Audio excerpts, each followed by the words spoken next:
What's up, everybody? Old School NYC Gamer here once again, and thank you so much for tuning into episode number 8 of Tabletop Times. Now, today we're going to be getting a little more deeper into this series here. And of course, with this one company in particular, it can't be said without explaining a little bit of it. Now, in the late 70s and early 80s, handheld gaming was such a big thing, and Mattel, of course, was that company. Now, this specific company had nothing to do with gaming until 1976. Prior to that, they were also known as a leather company making crafts and whatnot. And of course, if you don't know what I'm talking about by now, that is Coleco. And, you know, they had to come out with some stuff. They did the head-to-head games, like, you know, head-to-head boxing, head-to-head football, baseball, so on and so forth. They actually licensed out 7 titles. Now, of course, there are only 5. The 2 that I'm speaking of that were only prototypes but never really came out were Berserk and Omega Race. Now, if you look online, you could actually see the prototypes. Too bad they were never really, really put out. They would have been actually pretty amazing from looking at the pictures. Now, of course, the first game I'm going to be talking about here is Frogger.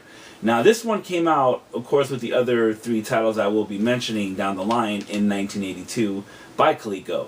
So without further ado, I'm going to show you some of the cabinet itself, the little mini tabletop here, and some gameplay, and let's check it out. So let's take a look at the tabletop, everybody. As you can see here, it is modeled after the Frogger cabinet that was released by Sega in 1981. I'm going to show you right here. You can see there is the copyright from Sega right over here with the Coleco copyright. Now, if you can see right there, just like when you look at the marquee in the arcade, just with the tire marks here and the little frog prints up here, it's definitely a Frogger cabinet. You see here, this is what you see on the one side here. Nothing on the back, but on the other side, and of course on the top of the cabinet. And there is what the marquee would be right here. Now, the controls are fairly simple, people. As you can see here, this is the reset button once your game is over. You don't really have to use this button mainly just for the reset, but here's your left, right, up, and down directional pad, and you do have 2 skills here, which is skill 1, skill 2, and of course the middle being off. And of course at the bottom here you have the instructions, were very self-explanatory. This does take 4 C batteries, and yeah, that's about it, people. So without any further ado, before I start the gameplay, I just wanted to show you the map of how this starts up, and just to show you it's a little bit different compared to, this is, not exactly a full-on arcade style game, but you will see what I'm talking about in a second.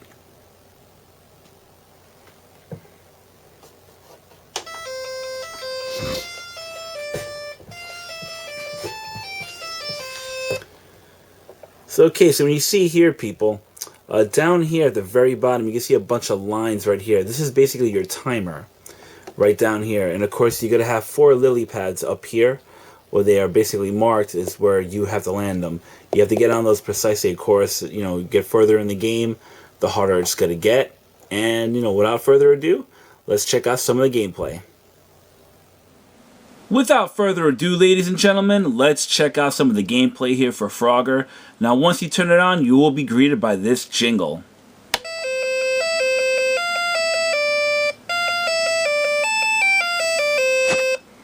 And once it starts up, you see the playfield right here.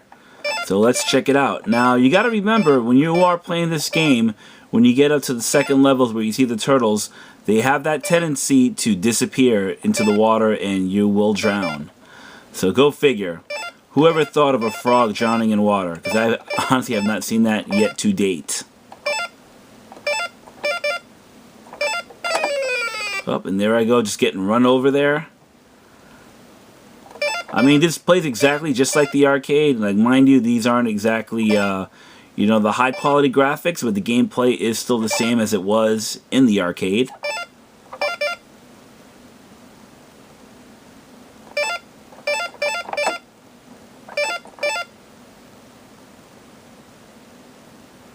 And you do got to keep an eye on that timer at the very bottom of the playfield there, people. Of course, he had to pop up just when I wanted to get that last bit. Go figure.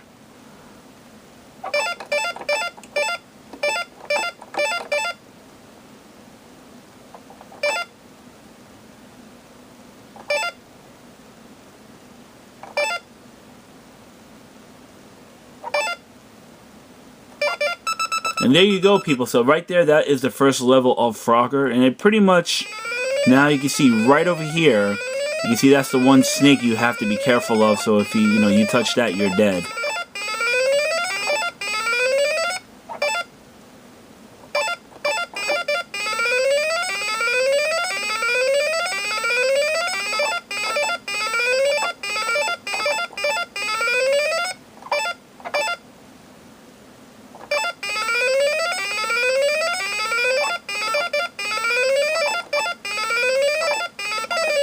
Well, there you go, people. That was just a bit of the gameplay of Frogger here, so, let's get back over and I'll just tell you what I think about it. So there you have it, everybody. Frogger by Coleco. You definitely got to check this out. From checking on eBay right now, it is pretty much getting really pricey. This could range anywhere between $45 to even $90 right now. Of course, you really have to track the price of this. It's really hard to get a good beat on what is a fair price for this. Now, of course, if you find this in the wild at a good price, in good condition, I strongly recommend getting this. This is definitely a fun game. Has quite a bit of replayability as long as you don't go overboard on it. And I do recommend picking this up if you get your hands on it. And that's about it, people. Thank you so much for tuning into Tabletop Times episode number 8. Now, stay tuned. I'm going to have a lot more coming up. And, of course, you see right there, what will I be playing next? You never know. You just have to check out my channel, subscribe if you like the channel, and feel free to check me out on Facebook and Twitter. And that's about it, people. Have a good one and take care. Cheers.